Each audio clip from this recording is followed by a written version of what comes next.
네, 안녕하세요. 세무신고 실무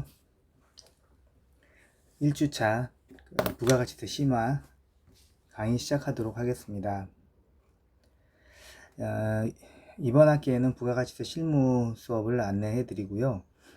그리고 1교시에는 비대면 수업, 그리고 LMS 25분 수업과 그리고 퀴즈, 그리고 과제, 비대면 수업 내용을 요점 정리하셔서 LMS에 업로드 하시면 되겠습니다. 그리고 2, 3교시는 대면 수업으로 구성을 하였습니다. 1교시의 비대면 수업에 대한 피드백과 그리고 복습, 그리고 실무 적용에 대한 사례 중심으로 강의를 구성하였고요. 그리고 이미 말씀드렸던 것처럼 부가가치세 마친 다음에는 국세기본법 기출문제 풀이해 드리도록 하겠습니다. 자, 이번 시간에 이번 학기의 교재는요, 세법계로 2025년 개정세법 다룬 상경사의 세법개론으로 교재를 정했습니다. 자, 학습 목표 안내해 드리도록 하겠습니다. 부가가치세법의 제도의 취지에 대해 설명할 수 있다. 그리고 부가가치세법의 주의사항 및 세부사항에 대해서 설명할 수 있다. 부가가치세법의 관련 항목을 함께 설명할 수 있다. 그리고 각 주제마다 기초세무회계 수준의 계산 문제를 제시해서 이해도를 높이고 응용력을 높이도록 한다. 세무회계 자격시험에 대해 준비하고 이론과 실무 능력을 배양할 수 있다. 자, 부가가치세법에 대한 기초 이론 첫 번째 시간입니다.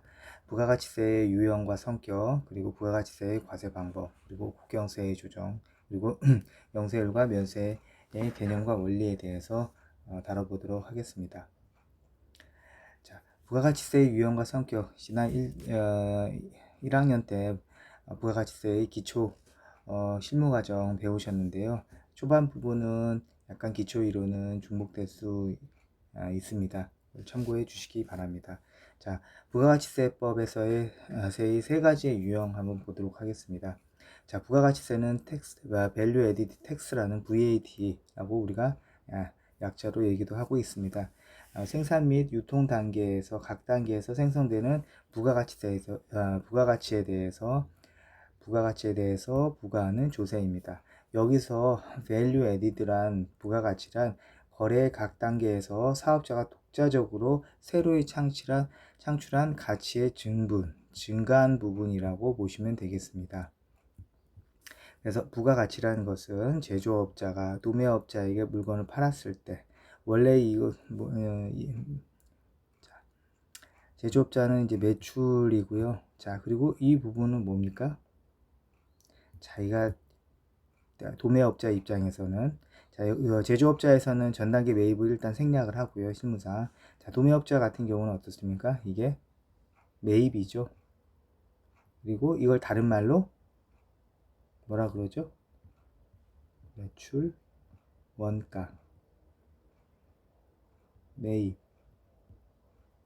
이렇게 보시면 되겠습니다. 그래서 이렇게 가치가 창출된 분, 뭐 이윤이라고도 합니다. 이건 매입, 원가를 제외한 나머지 부분 나의 이윤이죠. 이걸 우리는 이제 부가가치라고 합니다.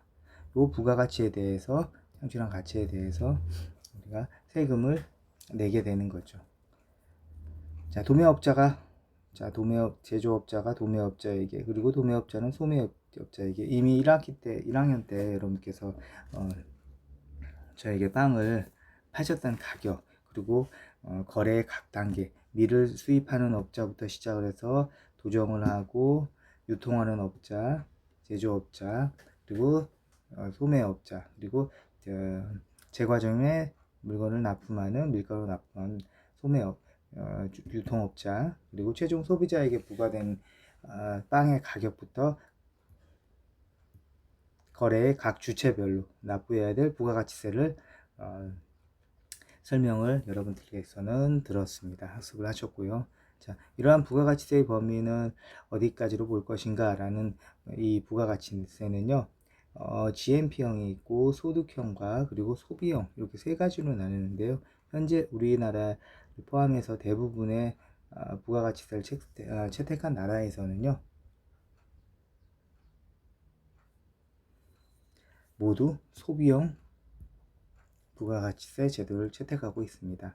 자, 그럼 부가가치의 범위를 조금 더 자세히 알아보면은요, 총 매출의 국민 경제 전체 합계액입니다. 총 매출액에서 중간재 구입액, 그리고 감가상각비, 대체 투자액, 그리고 순투자액, 그리고 임금, 그리고 지대는 임차료죠. 그리고 이자라든가 금융비용이라든가 나의 이윤, 총 소비액에서 이렇게 구성되어 있는 총 투자액을 자본재 구입액을 차감을 하게 되면은, 자, 그래서 우리는 이것을, 자, 소비액에서, 자, 요 단계 총 소비액에 부과하는 것은 우리는 소비용 부가세라고 하고요. 여기까지 순투자액 요 과정까지는 소득형 부가가치세라고 얘기를 하고 있습니다. 그리고 총 생산 매출액에 대해서 GMP형의 이렇게 임금이자 총소비액 순투자 그리고 감가상각까지 모두 다 관련된 부대 비용까지 모두 다 포함을 하고 있는 단계, 중간재 구입액은 차감을 하고, 이것을 우리는 부가가치세라고 하고 있습니다. GMP형 부가가치세. 우리는 어디를 채택하고 있다? 대부분의 국가에서는 이렇게 소비용 부가가치세 제도를 채택하고 있다 라고 보시면 되겠습니다.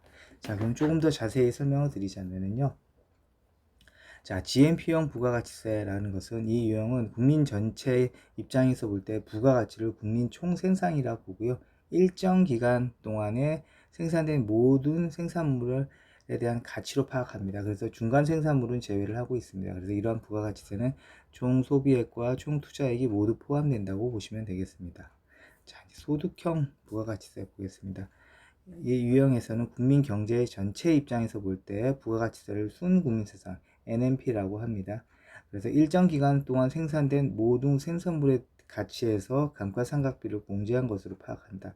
이러한 부가가치는 총 소비액과 투자액, 여기서는 감가상각비를 공제한 것으로 또 포함하고요. 이것은 생산 요소들에게 분배되는 임금이라든가 지대, 그리고 이자나 이윤의 합계액과 일치를 하게 됩니다. 자, 이러한 소득형 부가가치세의 요소 소득이 일치하기 때문에 사실상 과세 베이스는 개인 소득세와 같게 되고요, 결과적으로는 소득세하고 유사해지게 됩니다. 자, 소비형 부가세입니다. 소비형 부가가치세는요, 국민 경제 전체 입장에서 볼 때는 부가가치를 일정 기간 동안 생산된 모든 최종 생산물의 가치에서 자본재 구입액을 공제한 것으로 파악을 합니다. 이러한 부가가치는 총 소비액과 그리고 일치하고요, 생산 요소들에게 분배되는 임금, 지대, 그리고 이자, 그리고 이윤의 합계액에서 투자액을 뺀 금액과 같게 되는 것입니다. 자, 그럼 소비형 부가가치세는 우리나라가 채택하고 있는, 그리고 대다수의 부가가치세를 채택하고 있는 나라에서 채택하고 있는 이 소비형 부가가치세에 그럼 어떠한 장점이 있길래 이렇게 채택을 하고 있는지 장점에 대해서 한번 보도록 하겠습니다.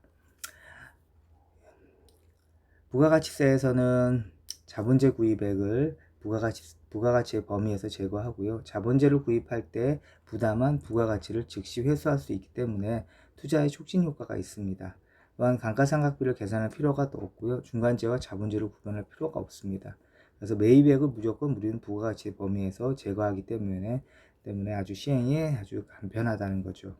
부가가치세의 도표를 보시면은 세 가지 유형을 요약해 보면은요, GNP형은 부가가치세 계형은 국민 총생산에서 소비액과 총투자액을 차감한 것으로 부가가치를 보는 거고요, 소득형에서는 국민 총생산과 그리고 총소비액 그리고 순투자액, 여기는 이제 이거는 감가상각비라고 보시면 되겠습니다.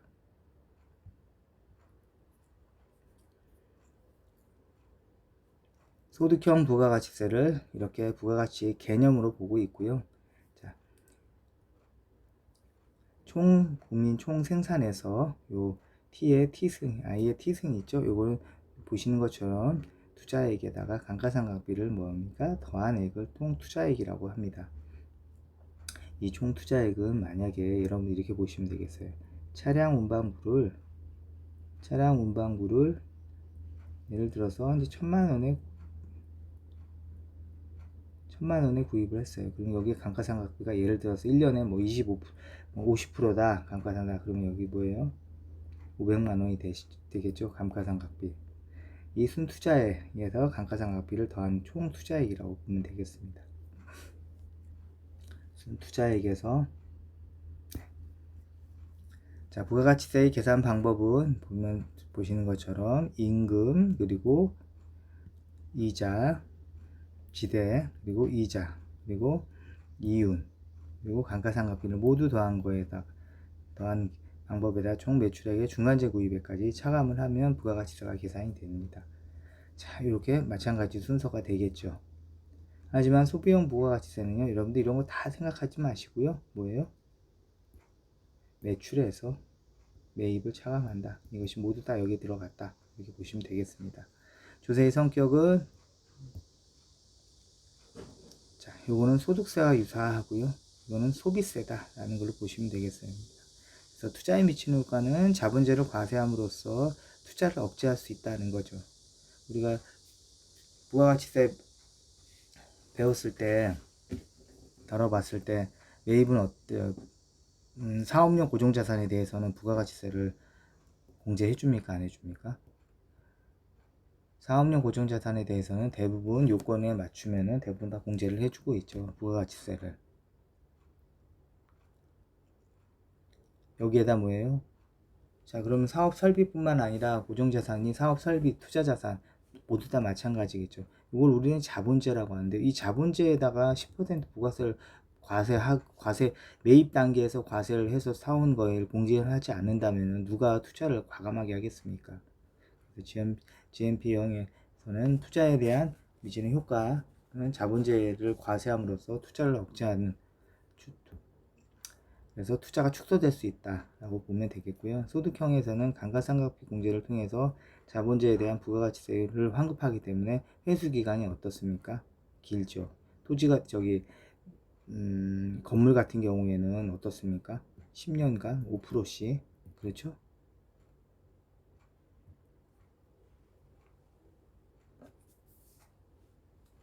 10년에 5%씩 감가상각을 해주잖아요. 그 감가상각 기간, 그 기간 동안 10년 동안 뭐예요? 부가가치세를 환급은 조기환급, 그렇죠? 투자에 대해서 10% 전에 100%다 그 과세 기간에 신고를 하게 되면 다 공제를 하는데, 이건 어떻게 해요? 소득형 같은 경우는 내용 연수가 만약에 5년이다 그러면은 5년 동안 부가가치세를 공제해 준다는 거죠. 자, 소비용 부가세는 자본재 구입 시 그에 대한 부가가치세 전액을 환급한다. 자본재 구입이든, 자본재는 뭐예요? 재고자산이잖아요. 재고자산, 상품, 제품, 원재료, 그렇죠? 그걸 자본재라고 합니다. 그리고 자본재 또 다른 거 고정자산도 마찬가지죠. 부가가치세를 전액을 신고할 때 환급해 주면서 뭐한다? 투자를 촉진한다는 거죠. 그것도 일반 환급도 아니고 고정자산 환급은 어떻습니까? 사업용 투자자산은 조기 환급 15일 이내, 2주 이내에 내주잖아요. 그렇죠? 다른 건 30일이 걸리는데. 자, 자, 부가가치세의 개념과 성격, 소비형과 GMP형, 그리고 보셨던 것처럼 소득형 각각 알아봤죠? 네, 조금 더 심화된 내용으로. 자, 부가가치세에 대한 개념과 성격을 보겠습니다. 자, 부가가치세는 소비형은 모든 거래 단계에서 생성되는 부가가치에 대해서 과세를 하되 그 부담을 정가가 예상되는 다단계 소비세이고, 이걸 구체적으로 설명하면은요, 부가가치세는 원칙적으로 모든 재화나 용역 그리고 소비 행위에 대해서 과세하는 일반 소비세의 개념이다. 이러한 의미에서 특정한 재화나 용역 소비 행위에 대해서만 과세하는 개별 소비세라든가 주세와는 좀 구별이 될 수가 있습니다. 이런 것들도 전부 다 뭐예요? 부가세를 다 최종 소비자가 물죠. 하지만 고급 제품이라든가 레저용품, 레저 골프용품이라든가 그런 특별하게 소비되는 품목들 있잖아요. 그런 거에 대해서는 좀 구별이 된다라고 보시면 되겠습니다. 자, 부가가치세는 그 세부담의 정가를 예상하는 간접세다. 이 간접세는 뭐예요? 세금을 부담하는 담세자, 그리고 납부하는 납세 의무자가 서로 다르다는 거죠. 그래서 우리는 이걸 간접세다라고 표현합니다. 법률상 부가가치세의 납세 의무를 짓는 자는 재화나 용역을 공급하는 사업자이지만 그 세액은 다음 거래 단계로 전가되어 궁극적으로는 뭐한다? 최종 소비자에게 귀착한다 라고 보시면 되겠습니다. 따라서 경제적인 관점에서는 담세자는 누구다? 최종 소비자고, 납세 의무자는 사업자. 자, 세 번째, 부가가치세는 거래의 각 단계에서 창출한 부가가치세에서 과세하는 다단계 방식을 취득하고 있다라고 보시면 되겠어요. 다단계. 요 거래의 각 단계 1번, 2번, 3번. 벤더가 최종 소비자에게까지 뭐예요? 최종 소비자에게까지 가기까지 몇 단계를 거칩니다. 1단계, 2단계, 3단계. 최종 소비자까지 단계를 보면 4단계. 그래서 다단계. 그렇죠? 단계가 만을 다자를 쓰죠. 다다익선 할 때. 네.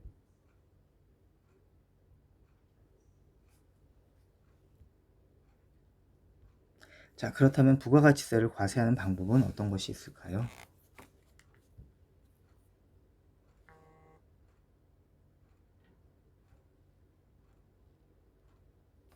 자, 부가가치세를 과세하는 방법에는요, 크게 직접법과 그리고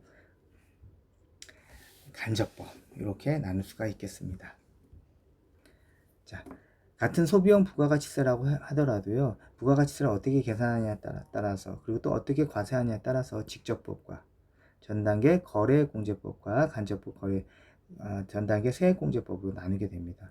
현재 우리나라에서 채택하고 포함하여 부가가치세를 시행하고 있는 대부분의 나라들이 전단계 간접법, 세액공제법을 하고 있다. 중요하죠. 자, 직접법은 가산법과 전단계 거래공제법입니다. 세액이 아니라. 그래서 직접법이나 어떤 거래 단계에서 일정 기간 동안 창출한 부가가치를 먼저 계산한 후에 그 후에 세율을 적용하고 부가가치를 산정하는 방법입니다. 그래서 가산법과 전단계 거래공제법은요, 이렇게 보시면 되겠습니다. 일정 기간 동안 사업자가 지급한 임금, 그리고 지대, 이자, 이윤의 합계액의 감가상각비를 합산한 자본재 구입, 다음에 자본재 구입액을 빼서 부가가치를 계산하는 방법이에요. 그래서 부가가치세 납부세 임금, 지대, 이자, 이윤, 감가상각비, 그리고 최종 자본재 구입액을 빼서 거기에 예를 들어 부가가치세 10% 세율을 적용해서 나온 값이 납부세액이 되는 거죠. 굉장히 좀 이 과정이 산출하는 과정이 굉장히 좀 시간과 그리고 여러 가지 사회적 비용을 수반하게 됩니다. 전단계 거래공제법, 그러면 거래공제법이라고 하는데요. 일정 기간 동안 사업자가 공급한 상품 매출액에서 매입한 상품 가격을 빼서 부가가치세를 계산하는 방법입니다. 전단계 거래공제법. 그래서 직접법, 가산법과 전단계 거래공제법의 장단점을 보게 되면은요, 직접법은 부가가치세를 직접 계산하기에 여기에 세율을 적용하기 때문에 부가가치세 과세 대상이 부가가치라는 것을 납세 의무자가 명백히 인식할 수 있고 부가가치세의 이론 방향에 충실한 방법이기는 하지만 개개인의 재화나 용역에 대해서 각각 부가가치와 부가가치세를 계산한다는 것이 아니라 일정 단위로 해서 어떠한 거래 단계의 부가가치세를 과세하기 때문에 개개의 재화나 용역의 부가가치 및 그에 부담된 부가가치세를 정확하게 계산할 수 없다는 것이 가장 큰 단점이라고 보시면 되겠습니다. 단점은 뭐다? 부가가치세에 부담한 것을 정확하게 계산할 수 없다는 것이고요. 부가가치세 이론에 가장 충실한 방법이기도 합니다. 장점과 단점. 이론적으로 파악해 주시면 되겠습니다. 자, 그럼 전단계 간접법. 우리나라에서 채택하고 있는 전단계 거래공제법은 어떻게 되는지 한번 같이 보도록 하겠습니다. 자, 우리는 간접법이라고 하는데요. 어떤 거래 단계에서 부가가치세를 먼저 계산해서 과세함으로써 간접적으로 그에 창출된 부가가치세에서 과세된 결과가 되도록 하는 방법입니다. 어떤 사업자가 매출액에 세율을 곱해서 매출세액을 계산하고요. 자, 이 얘기가 그 매출액에서 세율을 곱하고 부가세율은 우리 단일 세율이니까 여기서 뭐예요? 매출 세액을 계산한다는 겁니다. 이렇게 어떤 사업자가 이 과정은 이렇게 이어지고 매입액의 세율을 곱해서 계산된 매입세액, 즉 전단계 세액을 매출세액에서 공제하는 방법으로. 자, 그럼 매출세액 나오고요. 요게 뭐예요? 매입, 그렇죠. 매입세액을 계산해서 결과적으로는 납부할 세액이 나오죠. 이게 부가가치라는 거죠. 부가가치세라는 거. 그래서 여기서 보시면은 전단계 고래공제법은 인보이스 메소드라고 하는데요. 부가가치세 납부세액은 어떻게 계산한다? 매출액에서 세율 10%를 차감하고 매입액에서 세율 10%를 계산해서 차감한 나머지 가격 차액이 부가가치세 납부세액이라는 거죠. 자, 그래서 재화나 용역을 공급할 때는 공급가액에 세율을 곱해서 계산한 부가가치세를 공급함으로써 징수해야 되는 거죠. 이것을 우리는 거래징수라는 표현을 쓰고 있습니다. 이는 사업자에게 부담되는 부가가치세를 거래 상대방에게 전가시키고 떠넘기는 과정입니다. 이 경우 사업자는 공급받는 자에게 세금계산서 텍스 인보이스를 발급해야 되고, 이것은 거래징수 사실을 입증하는 아주 중요한 영수증의 역할을 하게 됩니다. 전단계 세액공제법은요, 지난 제가 1학기 때 여러분 밀가루 수입업자가 도매업자와 소매업자, 그리고 동네 빵가게 주인에게 이르기까지 관련됐던 부분으로 여러분들이 이해하시면은 조금 더 요 그림표가 이해될 것으로 보고요. 이것은 그림 설명은 그림을 약간 좀 어렵고 복잡하게 해놨는데요. 요거는 이렇게 가늠하도록 하겠습니다. 회계 처리할 때는 어떻게 처리하냐? 매입할 때는 매입액에다 뭐예요? 부가가치세 대급금, 그렇죠? 차변에. 그럼 이건 뭐예요? 무슨 요소? 이거는 임시계정이죠. 임시계정. 얘는 매입은요. 집합적인 계정으로 매입을 쓰지만 결과적으로 요걸 세분하게 나눈다면 이건 뭐예요? 뭐 원재료가 될 수 있고 상품도 될 수 있고 재고자산이 될 수 있다는 거죠. 재고자산. 그렇죠? 그리고 다 상대 계정. 요거는 요거에 대한 상대 계정인데요. 자, 지불수단이라고 보면 되겠습니다. 지불수단. 어떻게 했냐? 뭘로 했냐? 현금으로 했다. 외상으로 했으면 외상 매출금. 카드로 했으면은 미지급 비용. 그렇죠? 상품 재고자산 같은 경우 이런데요. 고정자산 같은 경우에는 미지급 비용이 아니라 뭐예요? 미지급 금으로 상대 계정. 외상으로 했습니다. 카드로 하거나 할부로 했을 때, 장기 할부도 마찬가지입니다. 자, 매출했을 때는요, 뭐가 들어오죠? 우리에게는 차변에 돈이 들어오죠, 현금. 그러니까 교환이 있는 거예요. 재고자산과 뭐예요? 캐시, 현금과 서로 교환 거래가 이루어진다고 보면 되겠죠. 화폐는 어차피 모든 화폐는 거래는 뭐예요? 교환이에요. 여러분들 이 교환이라는 것은 뭐 여러분 생각하시기에는 제품에 하자가 있어서 불량품이에요. 그리고 작동이 잘 안 돼요. 어제 샀는데 오늘 와서 켜보니 언오프를 해봤더니 이것도 안 돼요. 그럼 어때요? 이거 다시 교환한다는 거죠. 하지만 부가가치세법에서의 교환 거래란 뭐예요? 내가 가지고 있는 휴대폰하고 재고자산하고 저쪽에 있는 재고상품 같은 것을 교환거래라고도 합니다. 하지만 넓은 의미에서는 뭐예요? 화폐하고 내가 가지고 있는 재화나 용역으로 교환하는 거잖아요. 네. 자, 매출했을 때는 현금 들어오죠. 만약에 현금 들어오고 다음에는 수익을 해주겠죠. 여러분들 거래 8요소 배우셨죠? 자산의 증가, 자산의 감소, 부채의 증가 대변 부채의 감소는 자기 태어난 곳의 반대 방향.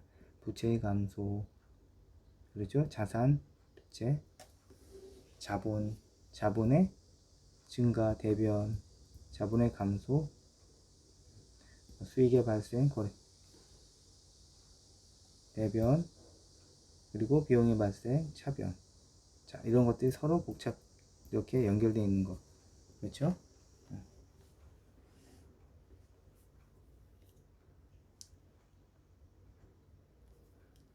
자, 납부할 때는 부가가치세 예수금, 이것도 마찬가지죠. 매출할 때는 매출 인식하고, 요 매출은 뭐예요? 소비자에게 받아놓은 거잖아요. 그러니까 뭐예요? 언젠가 나가야 되니까 부채 계정을 쓰고, 이것도 임시 계정이 자산 계정에 임시로 놔뒀다가 나중에 뭐예요? 납부할 때 부가가치세 예수금 차변 다시 보내주고 부가가치세 이걸 우리는 뭐에 대체전표에서 상계 처리한다고 하죠. 그리고 나머지 차액은 뭐다? 납부세액이 되는 거죠. 이렇게 보시면 되겠습니다. 자, 간접법 전단계 세액공제법의 장점 요거. 자, 이 방법은 거래가 있을 때마다 부가가치세가 계산되고 정가가 되기 때문에 개개의 재화나 용역에 부담된 부가가치 및 부가가치가 정확하게 파악이 되죠. 그래서 다음과 같은 장점을 갖게 되는데요. 첫 번째, 개개의 재화나 용역에 부담된 부가가치세의 정가가 명확하게 인식이 된다. 품목별로 면세나 차등세율을 설정하는 데 아주 편리하고요. 재화의 수출에 대해서 부가가치세를 정확히 환급할 수 있고 재화의 수입에 대해서 용이하게 과세할 수 있는 국경세 조정에 편리하다. 이렇게 보시면 되겠습니다.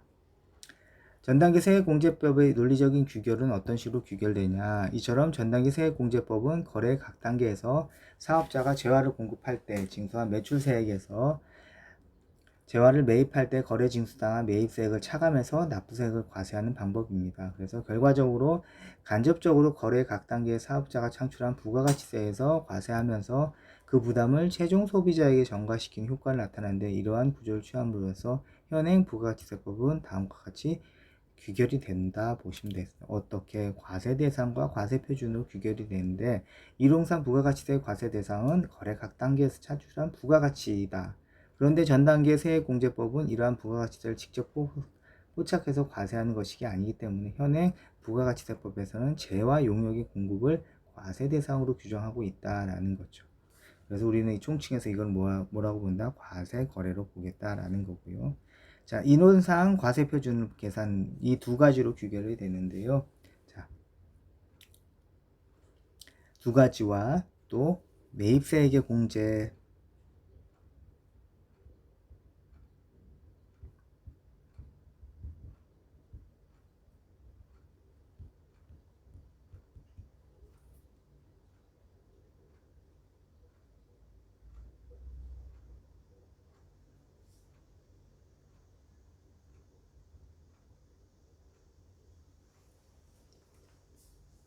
자, 과세표준은 자, 부가가치세의 차액입니다. 현행 부가가치세법은 부가가치 자체가 아니라 재화 용역을 공급 과세함으로써 과세표준도 부가가치 차액이 아니라 과세 재화나 용역의 공급가액의 합계액으로 규정을 하고 있습니다. 자, 세 번째는 매입세 공제로 규결된다. 누적 효과의 위험성을 회피하기 위한 장치가 바로 매입세의 공제입니다. 그래서 매입세액은 전 단계에서 이미 부과된 부가가치세의 합계액인데요. 매출세액에서 계산함으로써 비로소 그 전 단계에서 창출된 부가가치에 대한 중복과세가 회피된다. 보시면 되겠습니다. 자, 세금계산서의 중요성 한번 같이 보겠습니다. 전단계 거래세 공제법에서는 사업자가 징수한 거래 징수당한 매입세액을 차감해서 납부세액을 계산합니다. 그래서 세금계산서의 적정한 수수는 전단계 세액공제법을 채택하고 있는 우리나라에서는 그 성패를 좌우하는 사활적인 문제가 될 수 있습니다. 그래서 전자세금계산서도 발행하고 합계표도 발행하고 여러 가지 방법들을 취하는 거죠.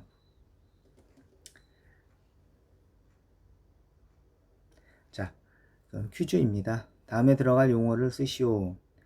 첫 번째, 생산 및 유통 각 단계에서 생성되는 부가가치세에서 부과되는 조세는 무엇일까요? GMP형, 소득형, 소비형 세 가지 유형으로 나누어지는데요. 현재 우리나라에서 채택을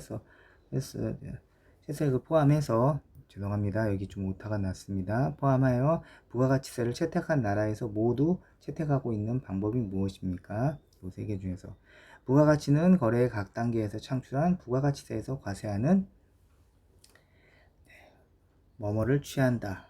그러면은 보겠습니다. 퀴즈 정답 보겠습니다. 부가가치세에 들어갈 부가가치세는 생산 유통 단계에서 부과하는 조세이고요. 대부분의 나라에서는 소비용 부가가치세를 채택하고 있습니다. 그리고 부가가치세는 거래 각 단계에서 창출된 부가가치세에 과세하는 다단계 과세 방식을 취하고 있다. 이렇게 보시면 되겠습니다. 자, 1주차 과제물 안내입니다. 1주차 수업한 내용을 간단히 요약해서 LMS에 올려주시면 되겠습니다. 장시간 수업에 참여하시느라고 수고 많으셨습니다. 고맙습니다.